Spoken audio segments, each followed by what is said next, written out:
చదువుదాము. కీర్తనల గ్రంథం 30వ అధ్యాయము. మనం కలిసి 12వ వచనము 2వ లైన్ చదువుదాం. కీర్తనల గ్రంథం 30వ అధ్యాయము 12వ వచనము అందరము కలిసి 2వ లైన్ చదువుదాము. యెహోవా నా దేవ, నిత్యము నేను నిన్ను స్తుతించెదను. కొరింథీయులకు రాసిన మొదటి పత్రిక 11. అందరం కలిసి 11వ అధ్యాయము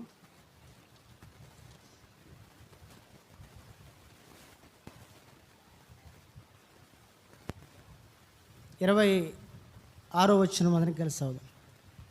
26. మీరు ఈ రొట్టెని తిని ఈ పాత్రలోనిది త్రాగునప్పుడల్లా ప్రభు వచ్చే వరకు ఆయన మరణమును ప్రచురించుదురు. ఇంకోసారి చదవండి ఒకసారి అందరం కలిసి. మీరు ఈ రొట్టెను తిని ఈ పాత్రలోనిది త్రాగునప్పుడల్లా ప్రభు వచ్చే వరకు ఆయన మరణమును ప్రచురించుదురు. ప్రభు సాయం కొరకు చిన్న ప్రార్థన చేస్తాం.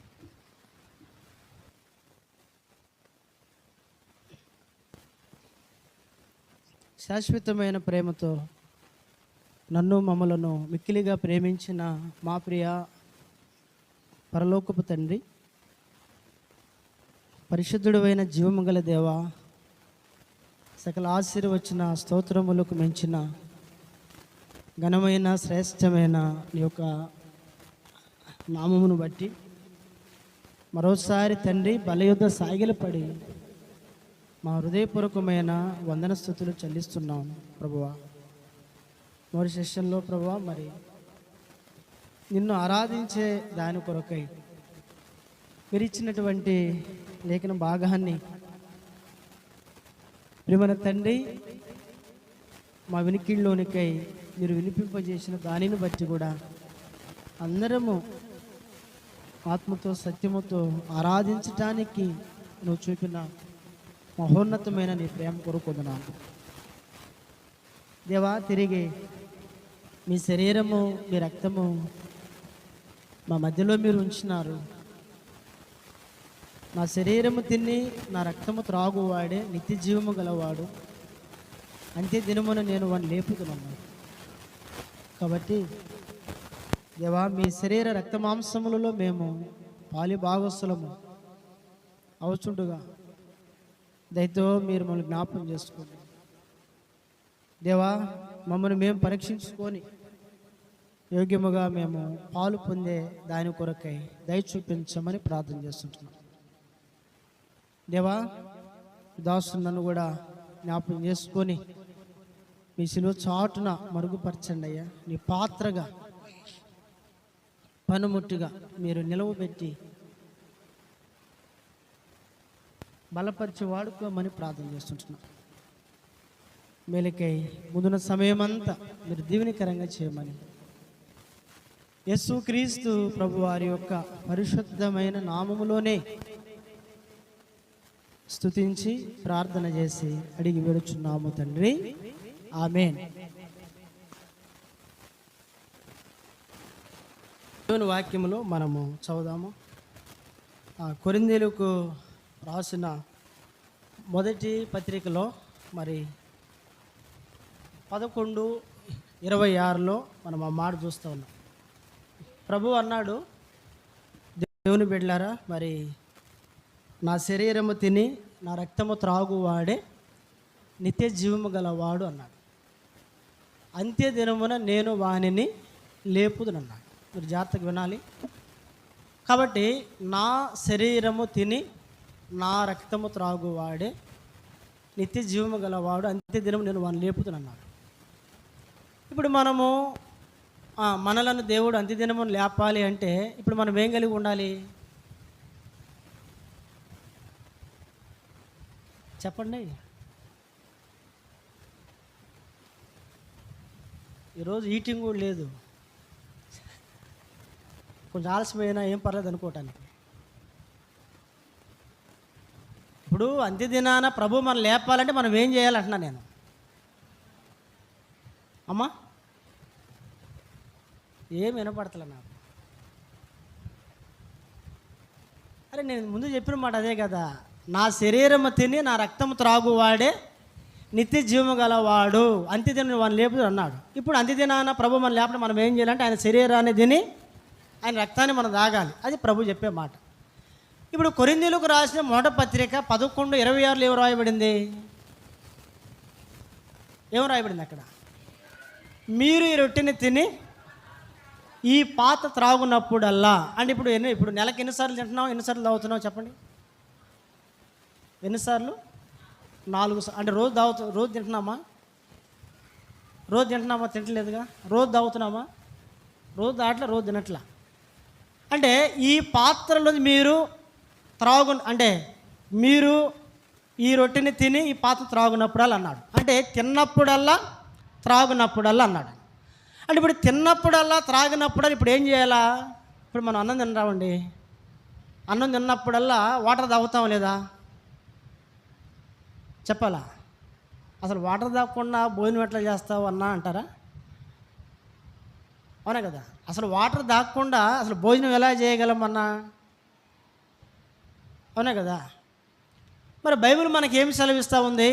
మీరు ఈ రొట్టెని తిని ఈ పాత్రలోని త్రాగునప్పుడల్లా, నువ్వు ఎప్పుడు తాగితే ఎప్పుడు తింటే అప్పుడు. ఇప్పుడు ఏం చేయాలని రాయబడింది అక్కడ?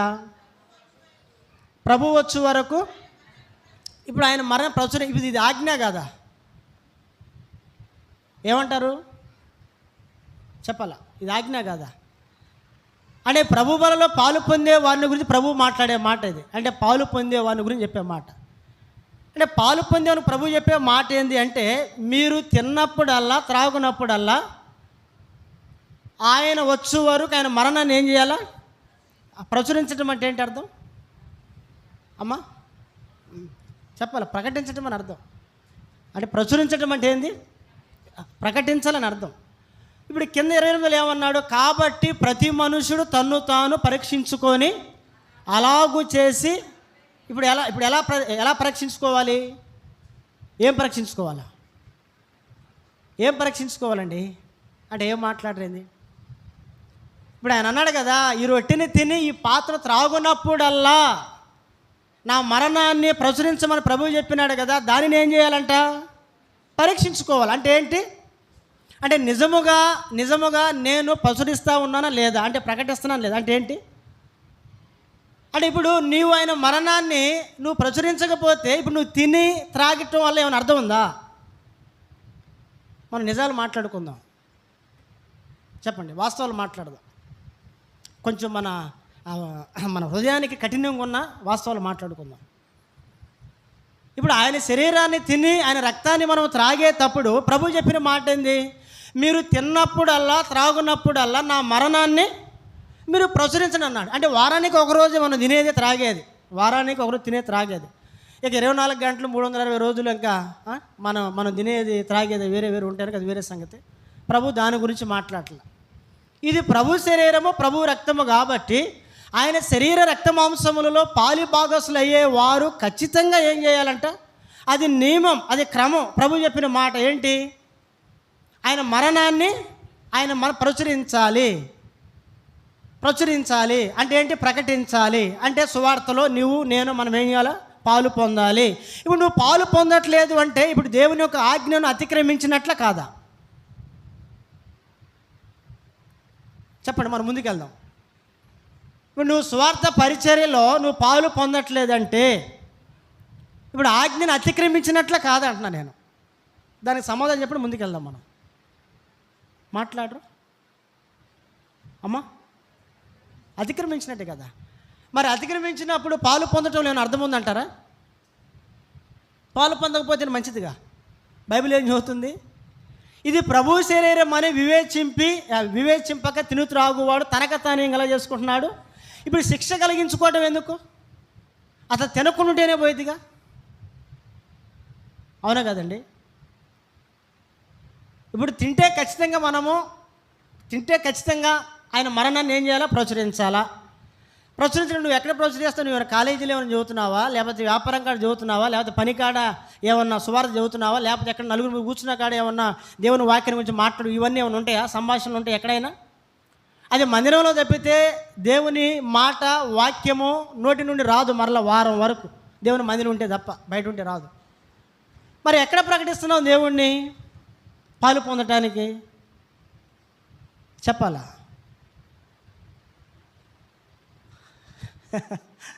ఏంటి, ఏం మాట్లాడరు? ఇప్పుడు నువ్వు పాలు పొందటం ద్వారా ఏంటి ప్రయోజనం? ప్రభు అన్నాడు కదా, నేను చెప్పే మాట కదా, బైబిల్ చెప్పే మాట. అంటే మనం బైబిల్కి వ్యతిరేకంగా నడవకూడదు. అంటే నేను చెప్పినా మీరు నడవద్దు, కానీ బైబిల్ చెప్పినట్టు నడవాలి. బైబిల్ చెప్పే మాట ఏంటంటే, నా శరీరము తిని నా రక్తము త్రాగువాడు నిత్యం చేయగలవాడు అని ప్రభు చెప్పాడు. మరి ఆయన శరీరాన్ని రక్తాన్ని మనం తిని త్రాగుతున్నాం కాబట్టి ప్రభు ఏమన్నాడు పౌలు గారి ద్వారా 11:26లో, మీరు ఈ రొట్టెని తిని తాగునప్పుడల్లా నా మరణాన్ని మీరు ప్రచురం చేయమని చెప్పినాడు. కనీసం నెలకొకసారైనా వస్తామండి చెప్పండి. సువార్తలో పాలు పొందేవాళ్ళు ఎంతమంది ఉన్నారంటే చేయెత్తేవాళ్ళు లేరు. కొన్ని గ్రామాల్లో, సిటీల్లో పొరుగురు నుంచి వచ్చి పిల్లతల్లు అంటే పాలు మరవని పిల్లల్ని తీసుకొని తల్లిదండ్రులు మందిరానికి వచ్చి ఆదివారం మందిరంలో ఆరాధన చూసుకొని, మధ్యాహ్నం మందిరంలో భోజనం చేసుకొని 2 గంటలు మందిరంలో బండుకొని, సాయంత్రం 4 గంటల నుండి పసిపిల్లలను తీసుకొని సువార్తకు వెళ్ళి సువార్త చూసుకొని, రాత్రికి మీటింగ్ చూసుకొని, మీటింగ్ అయిపోయినాక రాత్రి 11-12 గంటలకు ఇంటికి వెళ్ళే వాళ్ళు ఉన్నారా లేరా? చెప్పాలా? కానీ మనకి అన్నీ అనువుగానే ఉంటాయి చెప్పుకోవటానికి కదా. నాకు ఆ ప్రాబ్లం, నీకు ఈ ప్రాబ్లం, అది ఇదని. ఇవన్నీ ఇక్కడ వాటికే పనికొస్తాయి, ఇక్కడ వాటికే కదా, ఏడవరకే ఎక్కడ చెప్పినా ఇక్కడే. మన పిడుగురాల బెత్తలేమే ప్రాంత ఇక్కడే, తర్వాత అవి చల్లో. ప్రభు దగ్గర మన మాట ఉండదు. ఆయన త్రాసులో దూస్తాడు. ఆయన త్రాసులో దూసినప్పుడు మనం తక్కువగా కనపడ్డామనుకో, మనమే కొనం. టమాటాలకు పోయినా, వేరే సరుకులు కొనడానికి పోయినప్పుడు తూకం చూస్తాం ఖచ్చితంగా కదండి. తూకం చూస్తాం, కరెక్ట్గా ఉందా లేదని చూస్తాం. తూకం దూకితేనే కొంటాం, లేకపోతే తీసుకుంటారా అమ్మా? సరే పోనీలే, ఒక 100 గ్రాములు తగ్గిందిలే అమ్మ తీసుకోమంటే, 100 గ్రాములు తగ్గినందుకు దానికి తగ్గ డబ్బులు కూడా నువ్వేం చేయాలి? తగ్గించుకో, మాకెందుకు? ఏదైనా సరే. మరి రేపొద్దున ప్రభు ఏం చేస్తాడు? ఆయన మనలను చెప్పాల, త్రాసులో ప్రభు దూస్తాడు. అందుకే క్రైస్తవం అంటేనే శ్రమల కొలిమి. ఇది ముళ్ళబాటే కానీ పూలబాట కాదు. శ్రమల కొలిమిలో పుట్టింది క్రైస్తవం వస్తుంది చెప్పాలంటే. ప్రభు అంటాడు యోహాను సువార్త 16:33లో, లోకములో మీకు శ్రమ కలుగును, అయినను మీరు ధైర్యం తెచ్చుకునంట. అంటే శ్రమ అనేది అది ఎవరి ద్వారాగానే రావచ్చు ప్రభు బిడ్డలారా. అది మన భర్త ద్వారాగైనా, భార్య ద్వారాగైనా, బిడ్డల ద్వారాగైనా, ఇరుగు పొరుగుతో ఎవరి ద్వారైనా రావచ్చు. అదే శ్రమ. అయినను నేను లోకంలో జయించున్న ప్రకారం మీరు కూడా ఏమంటాడు దేవుడు? జయిస్తారా లేదా? ఒక ఆయన చెప్పినాడు, ఏమనంటే ఏం చెప్పినాడంట, భార్యలంట ప్రభు బిడ్డలారా ఏమి తీసివ్వకపోయినా, ఏమి తీసుకొని రాకపోయినా అలిగి పండుకుంటారంట కొంతమంది.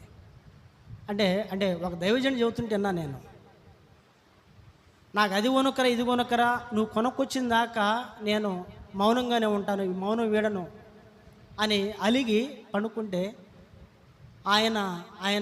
ఆమె ఏదైతే అడిగిందో అది తీసుకొచ్చిస్తాడంట. ఒక సేవకుడు చెప్పిన మాట. కానీ ఆయన ఏం మాట్లాడంటే, నాకు అది కావాలి ఇది కావాలని అడుగుతారు, కానీ నువ్వు మందిరానికి రాకపోతే నేను అన్నం తిన్నావు, నువ్వు మందిరానికి రాకపోతే అసలు నేను నీతో మాట్లాడను అనేవాళ్ళు సిస్టర్సే లేరని చెప్పినాడు ఆయన. నాకు అది కావాలి ఇది తీసుకురాకపోతే నేను నీతో మాట్లాడి అన్నం తిన్నావు, మా ఇంటికి వెళ్ళిపోతాను, మా పుట్టింటికి వెళ్ళిపోతాను అలిగే ఆ సిస్టర్స్ ఆడవాళ్ళు ఉన్నారు. కానీ నువ్వు మందిరానికి ఎందుకు రావు? నువ్వు మందిరానికి రాకపోతే నేను అన్నం తిన్నావు, మందిరానికి రాకపోతే నీతో మాట్లాడి అనేవాళ్ళు లేరంట. ఒక దైవజనుడు చెప్పినాడు ఆయన కదా. కాబట్టి ప్రభు చెప్పిన మాట ఏంటంటే, మనము ఆయన శరీరాన్ని, ఆయన రక్తాన్ని తిని ఖచ్చితంగా ఆయన మరణాన్ని మనం ప్రచురించాలి, అంటే ప్రకటించాలి. అంటే సువార్త మనం చేయాలి. వారానికి ఒక దినము, ఆ వారానికి ఒక రోజు ప్రభు మనకి సెలవే కదా ఇది. ఈరోజు ఏం పని ఉంటుంది? అసలు ₹1,00,00,000 ఇచ్చిన ఆదివారం ఏం పని చేయకూడదు విశ్వాసం. బైబిల్లో ఉంది, ఉగ్రత దినమందు ఆస్తి అక్కరకు రాదు, నీతి మరణము నుండి తప్పించిద్దంట. ఉగ్రత దినమందు ఆస్తి అక్కరకు రాదంట. భద్రాచలం ఆ పట్టణంలో ఒక టిఫిన్ బండి, ఒక అతను టిఫిన్ వేస్తూ ఉంటాడు. ఉదయం ఇడ్లీ, దోశలు అవన్నీ పూరీలు వేస్తూ ఉంటాడు.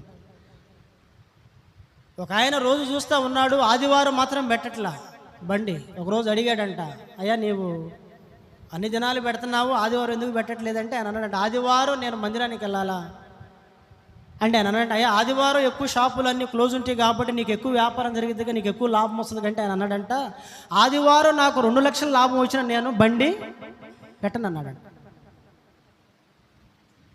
చెప్పాలా? ఆదివారం 2 లక్షల లాభం వచ్చి నేను బండి పెట్టను అన్నాడంట. కాబట్టి ప్రభు చెప్పేది ఏంటంటే, ప్రభు బిడ్డలారా, కనీసం నెలకొకసారి అయినా కానీ మనము పాలు పొందాలి సువార్తలో. వాస్తవంగా ఏంటంటే వారం పాలు పొందాలా. ఆయన శరీర రక్త మాంసములు పాలు భాగస్తులు అయ్యేవారు. నేను ఇంకా మీకు కుదించి చెబుతున్నా, నెలకొకసారి పాలు పొందాలని. అసలే లేదు కాబట్టి చెబుతున్నా నేను, అసలే లేదు కాబట్టి ఆయన శరీరము తిని ఆయన రక్తము త్రాగునప్పుడల్లా ఆయన మరణాన్ని మనం ప్రచురించాలి. ప్రభు మనకి ఇచ్చిన ఆజ్ఞ అది పౌలు గారి ద్వారా. అటువంటిది మనము శరీరం తిని రక్తంలో పాలు పొంది మరణాన్ని ప్రచురించకపోతే ఆయన శరీరం తిని రక్తం తాగటంలో అర్థమేమి కూడా లేదు. తిన్నా ఒకటే, త్రాకినా ఒకటే, త్రాకపోయినా ఒకటే. అలాంటప్పుడు నువ్వు ఊరకుండాటమే నీకేంటి మేలు? ప్రభు చెప్పే మాట. అలానే తిని త్రాకుండా ఉండకూడదు, బైబిల్ చెప్పే మాట అది. కాబట్టి అట్లా ఆ రీతిగా కొనసాగటానికి ప్రయత్నించాలి. ఈ చివరి దినాలు ఇవి, కడవరి దినాలు. ప్రభు రాకడ సమీపంగా ఉంది కాబట్టి మనము సంపూర్ణంగా చేసుకునే దాని కొరకే ప్రభు ఇంకా మనల్ని బ్రతికించాడు. కాబట్టి ఆ రీతిగా మనం ఉన్న ప్రభు చెప్పేది. రండి 2వ మాట చదువుదాము. కీర్తన గ్రంథం 30వ అధ్యాయము 12వ వచనం చదువుదాం. కీర్తన 30వ అధ్యాయం 12వ వచనం. అమ్మ చదవండి. సిస్టర్ 2వ లైన్ చదవండి. యెహోవా నా దేవా, నిత్యము నేను నిన్ను స్తుతించెదను. ఇప్పుడు మనము పోయిన వారము చూసినాం ప్రభు బిడ్డలారా. ఏం చదివాం పోయిన వారము? నిత్యము ఏం చేయాలి? 28 సామెతలు ఎంత? 19, 17 అనుకుంటా కదా, 23, 17 కదా. యెహోవా యందు నిత్యము భయభక్తులు కలిగి ఉండాలి మనం చెప్పుకున్నాం పోయిన వారం. సరే, ఇప్పుడు ఈ వారం నిత్యం అనేది అండర్లైన్ చేసుకొని, ఇప్పుడు నిత్యం మనం ఏం కలిగి ఉండాలి అంటే చూద్దాం రండి. దినవృత్తాంతములు మొదటి దినవృత్తాంతముల గ్రంథం 16వ అధ్యాయం. త్వరగా కొన్ని మాటలు చదువుదాం. 16, 11 చదవండి. దినవృత్తాంతములు మొదటి గ్రంథం 16, 11. అమ్మ, యెహోవాను ఆశ్రయించుడి, ఆయన బలమును ఆశ్రయించుడి, ఆయన సన్నిధి నిత్యము వెదుకుడి. చెప్పాలా? ఈ వారము తలంపు ఏంటంటే నిత్యము ఆయన సన్నిధిని వెదకాలి. ఏం వెదకాలంట మనము? చెప్పాలా? నిత్యము కూడా ఆయన సన్నిధిని వెదకాలి. నిత్యము ఆయన సన్నిధిని వెదకాలి. బైబిల్ గ్రంథంలో ప్రభు తెలియజేసే మాట, ప్రియమైన దేవుని బిడ్డలారా, దేవుని యొక్క మందిరం, దేవుని సన్నిధిలో దేవుడు కొలువుదీరుంటాడు. దేవుని మందిరంలో దేవుని యొక్క ప్రసన్నత ఉంటుంది. దేవుని మందిరంలో దేవుని యొక్క తేజస్సు ఉంది. దేవుని మందిరంలో దేవుని యొక్క మహిమ ఉంది. అటువంటి ఆయన సన్నిధిని మనము నిత్యము వెదకాలి. బైబిల్ సెలవిచ్చే మాట అది. బైబిల్ సెలవిచ్చే మాట, ఆయన సన్నిధిని నిత్యము మనం వెదకాలి. బైబిల్ గ్రంథములో 27వ కీర్తన 4వ వచనములో దావీదు అంటాడు, యెహోవా యొద్ద నేను ఒక వరం అడిగితిని. దేవుడు ప్రత్యక్షమై మనకి నీకేం కావాలని అడిగితే ఏం కోరుకుంటారు? మీరు ఏం కోరుకుంటారు? మాట్లాడరు? అశోక్ అన్న, ఏం కోరుకుంటావు నీవు దేవుడు నీకు వరం ఇస్తే?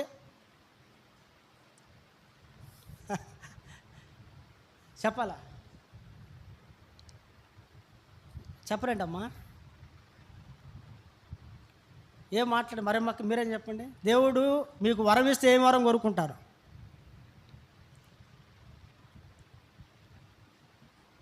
ఏం మాట్లాడరు. దేవుడు మీకు వరం ఇస్తే ఏ వరం కోరుకుంటాను మీరు అంటున్నా నేను. ఏదో ఒకటి చెప్పండి. మౌనంగా ఉంటే ఎట్లా? కొంచెం తెరవండి నోర్లు, కొంచెం నోర్లు తెరవండి. దావీదు అన్నాడు, యెహోవా యొద్ద నేను ఒక్క వరం అడిగి తిని దాన్ని నేను వెదుగుచున్నాను. ఏం వెదుగుతున్నాడు ఆయన? వరాన్ని వెదుగుతున్నాడు.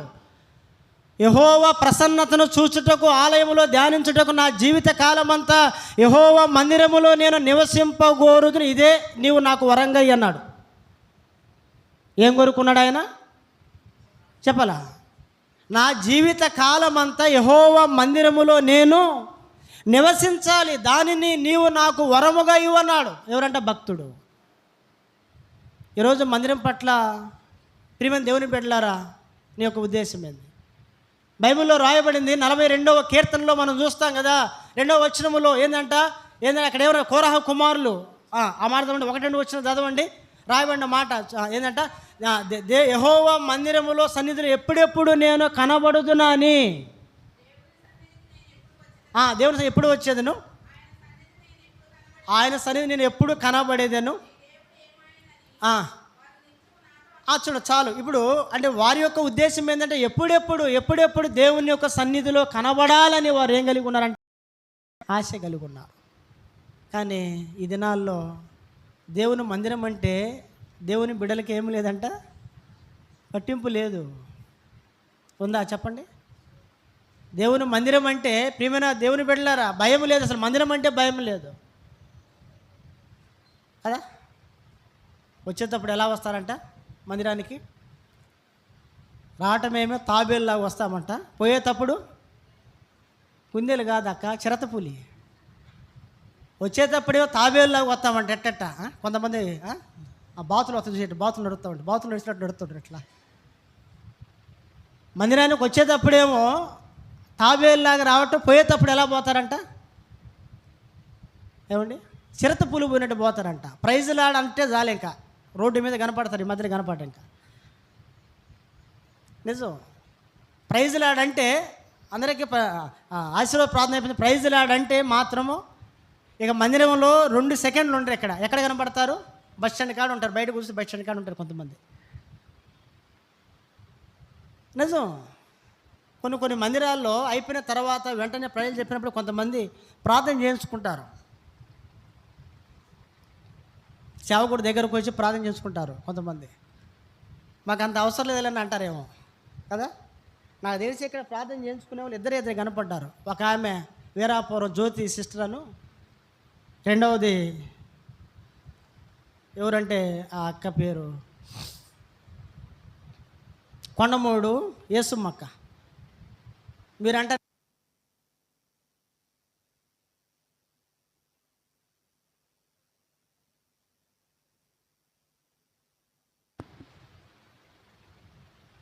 కదా.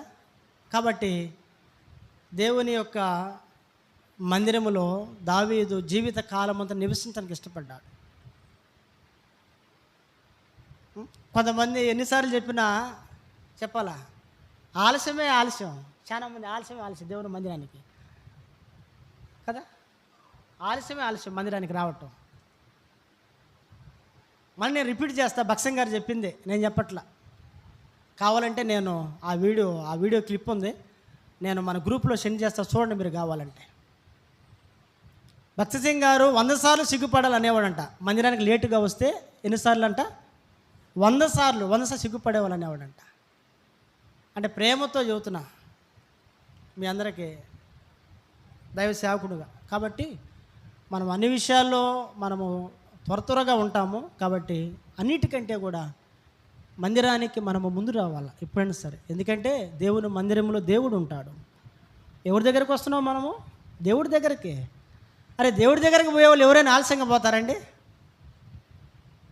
ఆలస్యంగా పోతామా?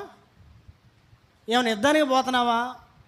వెనక పోతామా? ముందు పోయిన వాళ్ళు ముందు పోతారులే, ముందు ఏదన్నా అవకాశం మనవన్నీ మిగులుతాం. ఆ యుద్ధంలో మనవన్నా మిగులుతాం. ఎందుకు ముందు పోతే లేనిపోయిన తిప్పలో ఏమైనా యుద్ధానికి పోతున్నామా? దేవుని మందిరానికి ఎప్పుడు కూడా దేవుని బిడ్డలారా మనం సమయానికి రావటానికి ప్రయత్నం చేయాలి. సమయానికి రావాలా. మోకరించాలా, మందిరంలో ప్రార్థన చేయాలా, పరిచర్య కొరకు దేవుని బిడ్డలు సమయానికి రావాలని ప్రభువు మనకి నేర్పించింది. ఇంకా దానిని కూడా మనము నిర్వర్తించలేకపోతే ప్రభువు మాట ధిక్కరించినట్లే కదా చెప్పండి. వాక్యానికి మనము విరోధంగా జీవించినట్లే కదా అది. కాబట్టి మందిరములో నా జీవిత కాలం అంతా నివసించని కోరుకున్నాడు. ఎందుకు? మందిరంలో ఏమున్నాయి? రండి త్వరగా చూద్దాం. 5 సంగతులు చూద్దాం త్వరగా. మందిరములో ఏమున్నాయంట దాన్ని చదువుదాము. మందిరములో రండి. 16వ కీర్తన. ఎందుకు మందిరానికి మీరు రావాలి అంటే 16వ కీర్తన చదవండి. 11వ వచనం అమ్మ. 16, 11 చదవండి. నీ సన్నిధిని సంపూర్ణ సంతోషము కలదు. చాలు. అంటే దేవుని యొక్క మందిరములో ఏముంది చెప్పాలా? దేవుని యొక్క మందిరములో సంతోషం ఉంది. ఆ సంతోషము కూడా ఏ సంతోషం అంటే అది సంపూర్ణ సంతోషం ఉంది దేవుని మందిరములో. మీరు అనొచ్చు, అయ్యా నీ మందిరానికి వచ్చడం ద్వారా ఏంటి నాకు లాభం అంటే ప్రభు చెప్పే మాట, ఇదిగో నా సన్నిధిలో నీకేముంది? సంపూర్ణ సంతోషం ఉంది. ఈరోజు మానవుడికి ఎక్కడ లేదు సంతోషం. ఉందా? మన సంతోషం కాదు. ప్రియమైన ప్రభు బిడ్డలారా, మనలను బట్టి ప్రభు సంతోషించాలి. మనలను బట్టి ప్రభు సంతోషం చూద్దాం. బైబిల్లో యోహాను సువార్త 15వ అధ్యాయము 11వ వచనం చదవండి. యోహాను సువార్త 15వ అధ్యాయము 11వ వచనం చదువుదాం. యోహాను సువార్త 15వ అధ్యాయం 11వ వచనం చదువుతాం. చూడండి.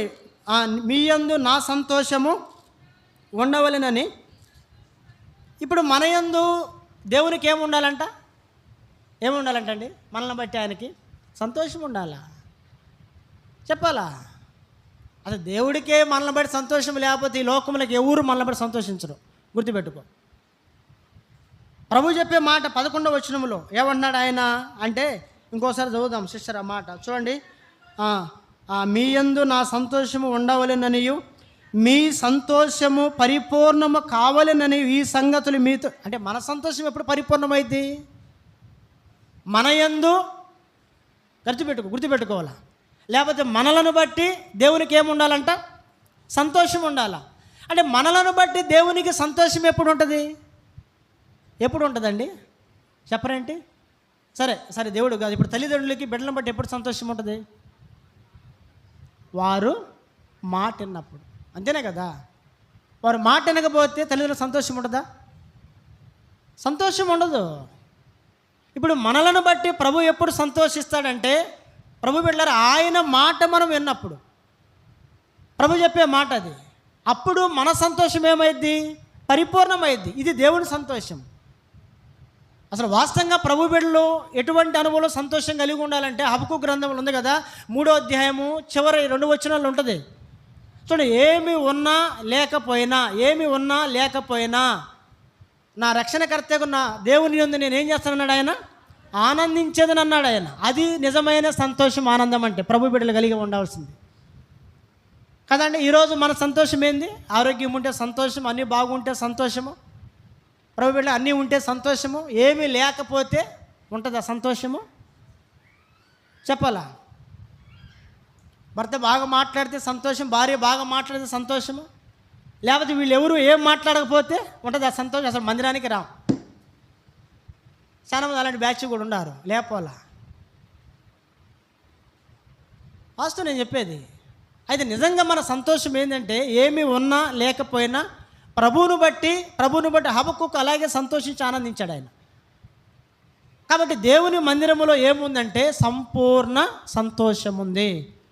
నువ్వు దేవుని మందిరానికి వచ్చుడు ద్వారా ప్రభు బిడ్డలారా నీకేముందంటే ఆయన సంపూర్ణమైన సంతోషం ప్రభు ఇస్తాడు. ఇది మొదటి మాట.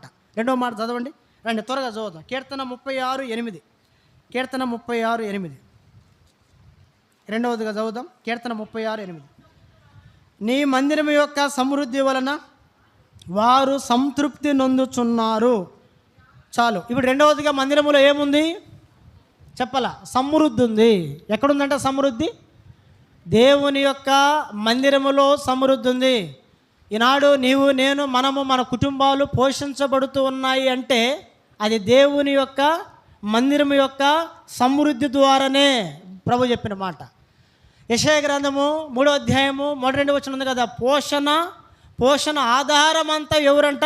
యెహోవాయే. గమనించాలి. ఆ మాట చదవండి. యెషయా గ్రంథం 3వ అధ్యాయం 1వ వచనం చదువుదాం త్వరగా. అలా పోషణమును, పోషణ ఆధారమును, అన్నదొక్కుములు, ఆధారమంతయు, పోషణమంతయు దేవుడే. అంటే పోషణ ఆధారం అంత అనగా అర్థం ఏంటి? మనలను పోషిస్తూ ఉన్న దేవుడంట దేవుడే. మనకు అన్నపానములు ఇస్తూ ఉన్న దేవుడు దేవుడే. బైబిల్లో రాయబడింది కదా, 145వ కీర్తన 16వ వచనంలో ఏముంటుంది? ఆయన తన గుప్పిళ్ళు విప్పి ప్రతి జీవి కోరికని ఏం చేస్తూ ఉన్నాడంటే ఆయన తీర్చుచున్నాడు. అవునా కదా? ఆయన తన గుప్పిళ్ళు విప్పి ప్రతి జీవి కోరికని ఆయన తీరుస్తూ ఉన్నాడు. కాబట్టి రెండవదిగా దేవుని యొక్క మందిరములో ఏముందంటే, ప్రభు బిడ్డలారా, సమృద్ధి ఉంది, సమృద్ధి అయిన జీవితం ఉంది. అన్నిటికీ సమృద్ధి ఎక్కడుందంటే దేవుని యొక్క మందిరములోనే ఉంది. కాబట్టి ఆ మందిరాన్ని, ఆయన సన్నిధిని మనం ఏం చేయాలంటే నిత్యము వెదకాలి, నిత్యము వెదకాలి, నిత్యము వెదకాలి. ఎందుకంటే నీ సన్నిధిలో సంపూర్ణ సంతోషం ఉంది. రెండవదిగా ఆయన సన్నిధిలో ఏముందంట? చెప్పలా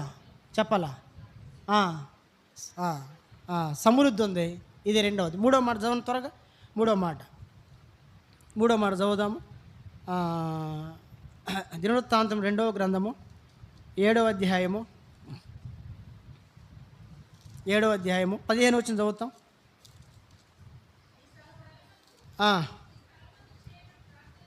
ఈ స్థలమందు చేయబడు ప్రార్థన మీద నా కనుదృష్టి నిలుచును, నా చెవులు దానిని ఏం చేయనంట? ఆలకించును. అంటే మూడవదిగా దేవుని మందిరములో ఏముంది చెప్పాలా అమ్మా? ఏముంది అక్క? చెప్పండి. ప్రార్థనకి జవాబు ఉంది. ఏముంది దేవుని మందిరములో? ఇప్పుడు కష్టాలు, బాధలు, సమస్యలు, ఇబ్బందులు, ఇరుకులు ఉన్న వాళ్ళందరూ ఎక్కడికి వెళ్తారు? ఎక్కడికి వెళ్తారండి? ఎక్కడికి వెళ్తారంటే చెప్పరు. దేవుని మందిరానికి వెళ్తారు. దేవుని మందిరములో మోకరిల్లి వారు కన్నీరు గారుస్తూ ఏం చేస్తారంట? ప్రార్థన చేస్తారు. ఎందుకు ప్రార్థన చేస్తారు? ఈ మందిరములో దేవుడు నా ప్రార్థన ఆయన ఆలకిస్తాడని కదా.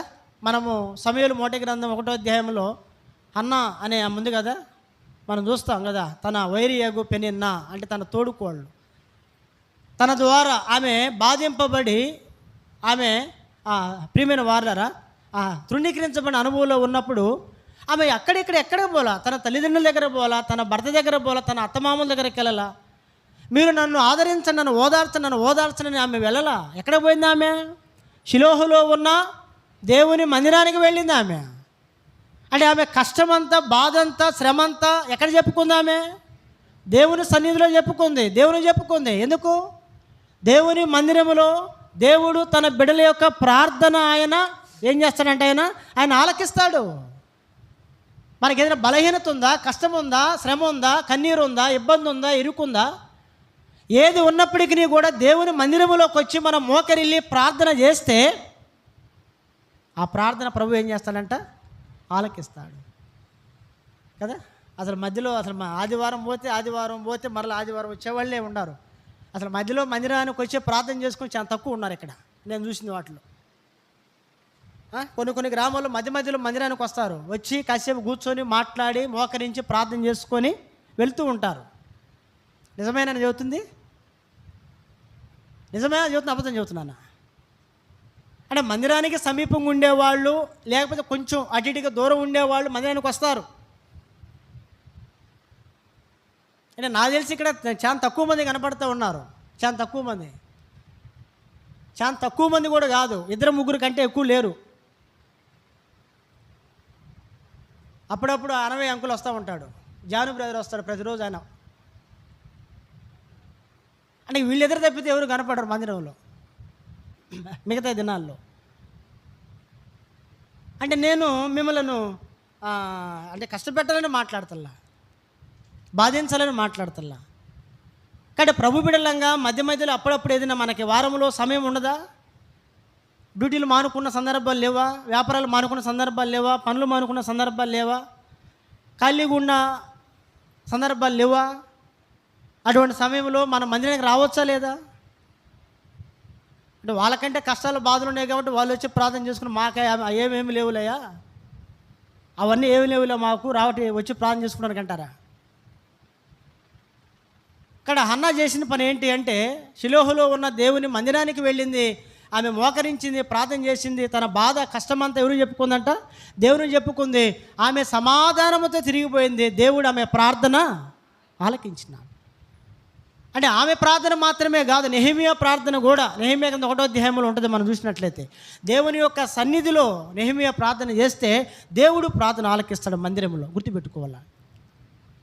కాబట్టి దేవుని మందిరంలో ప్రభు బిడ్డలారా సంతోషము, 2వది సమృద్ధి, 3వది ప్రార్థనకి జవాబు ఉంది. ఎక్కడ ఎన్ని దొరుకుతాయో మనకి? బయట దొరుకుతాయా? చెప్పండి, బయట దొరుకుతాయా? బయట ఎవరన్నా మన మొర వింటారా? మనకు సమృద్ధి ఇస్తారా? మనకు సంతోషం ఇస్తారా? చెప్పండి, ఎక్కడ లేదు. దేవుని మందిరంలోనూ మనకు దొరుకును. కాబట్టి ఆయన సన్నిధిని నిత్యము వెతకాలి ప్రభు చెప్పేది. 3వ మాట, 4వ మాట చదువుదాం రండి త్వరగా. 4వ మాట యోహాను సువార్త 5వ అధ్యాయము 4వదిగా మందిరములో ఏముంది? 5వ అధ్యాయము 9వ వచనం చదువుదాం. 5:9 యోహాను సువార్త 5:9. వెంటనే వాడు స్వస్థత నొంది తన పరిపెత్తుకొని నడిచెను. చూడండి, వెంటనే వాడు స్వస్థత నొంది తన పరిపెత్తుకొని నడిచెను. ఎవరి వ్యక్తి? చెప్పాలా? ఎవరంటే ఈ వ్యక్తి? ప్రియమైనటువంటి వారు, పక్షవాయువు కలిగినటువంటి వాడు, పక్షవాతం కలిగిన రోగి. ఎక్కడ జరిగింది ఇది? ఎక్కడ జరిగిందండి స్వస్థత? చెప్పండి, గట్టిగా చెప్పండి. ఎక్కడ జరిగింది? బెతస్దా కోనేరు ఎక్కడ ఉంది? అట్లా చెప్పాలా? దేవుని యొక్క మందిరం యొక్క ఆవరణంలో. రండి, మొదటి నుంచి కొన్ని వచనాలు. అటు తర్వాత యూదులు పండగ ఒకటి వచ్చిన గనుక యేసు యెరూషలేమునకు వెళ్ళెను. యెరూషలేములో గొర్రెల ద్వారం దగ్గర హెబ్రీ భాషలో బెతస్దా అనబడిన ఒక కోనేరు కలదు. దానికి 5 మండపములు కలవు. కోనేరు ఉంది. కోనేరు చుట్టూ ఏముంది అంట? 5 మండపాలు ఉన్నాయి. ఆ మండపాల్లో ఎవరుండేవారు? ఎవరుంటారండి మండపాలు? చెప్పండి. అడుక్కునేవాళ్ళు, బలహీనులు, వ్యాధిగ్రస్తులు, వాళ్ళు మాత్రమే మండపాల్లో ఉంటారు. అంటే ఏ ఆధారం లేని వాళ్ళు, దిక్కు లేని వాళ్ళు, భిక్షాటం చేసేవాళ్ళు, వాళ్ళు మాత్రమే మండపాల్లో ఉంటారు. మండపాలు ఇప్పుడు కూడా ఉంటామంటే కొన్ని పురాతనమైన దేవాలయాల్లో కోనేరులు ఉంటామంటే చూసారా? ఆ కోనేరుల చుట్టూ ఏముంటాయి అంటే మండపాలు ఉంటా ఉంటాయి. వాటి కింద కొంతమంది కూర్చుని ఉంటారు. ఎప్పుడు అడుక్కునే వాళ్ళు ఉంటారు. రోగులు, బలహీనులు ఉంటారు. అలాగే యెరూషలేము కోనేరులో ప్రియమైన ప్రభు బిడ్డలారా, బెతస్దా కోనేరు ఉంది. దాని చుట్టూ 5 మండపాలు ఉండి, ఆ మండపాలు ఎవరు ఉన్నారంటే రోగులు, బలహీనులు ఉన్నారు. ఒకానొక సమయంలో దేవదూత చేంజ్ చేసింది, నీటిని కదిలించినప్పుడు ఎవడైతే ఏ వ్యాధితో ఉంటే ఆ వ్యక్తి నీటిలో దిగుతాడు, వెంటనే ఏమవుతాడు? ఆయన స్వస్థపడతాడు, బాగుపడతాడు ఆ వ్యక్తి. కానీ ఈ వ్యక్తిని దించేవాళ్ళు లేరు, ఈయన వెళ్ళటానికి కూడా ఈయనకి లేదు. అప్పుడు యేసు ప్రభు వచ్చి అడుగుతాడు, నాయన నువ్వు స్వస్థపడాలనుకుంటున్నావు అంటే, అవును ప్రభు అంటాడు. మరి నేను ఎవరు తీసుకెళ్ళాను? ఎవడు నాకు ప్రభు నాకేం చేయలేదు, ఎవడు నాకు సహాయము చేయాలన్నాడు. ఎవరు సహాయం చేస్తారండి? నీళ్లు గైలినప్పుడు ఎవరంతరికి వాళ్ళు బాగుపడాలనే కానీ, అంతేనే కదా. అందరూ రోగులే, అందరికీ ఉంటుంది కదా స్వస్థపడాలని, అందరికి బాగోలు ఉంటుంది కదా. అయితే ప్రభు తీసుకెళ్ళి ఆ వ్యక్తి నీటిలో ఉంచినప్పుడు ప్రభు స్వస్థపరిచాడు ఆయన్ని. ఎక్కడ అంటే అది యెరూషలేము యొక్క ప్రార్థనా మందిరములో, బెతస్దా కోనేరులో. అంటే మందిరములో 4వదిగా ఏముంది చెప్పండి? స్వస్థత ఉంది. మన వ్యాధి బలహీనతలకు, రోగాలు అన్నిటికీ కూడా దేవుని మందిరములో ఏముందంట? స్వస్థత. అందుకే నిత్యమైన సన్నిధిని మనము వెదకాలి. 4వ మాట, చివరికి 5వ మాట చదువుదాం రండి. చివరికి 5వ మాట చదువుదాం. 113వ కీర్తన చివరగా.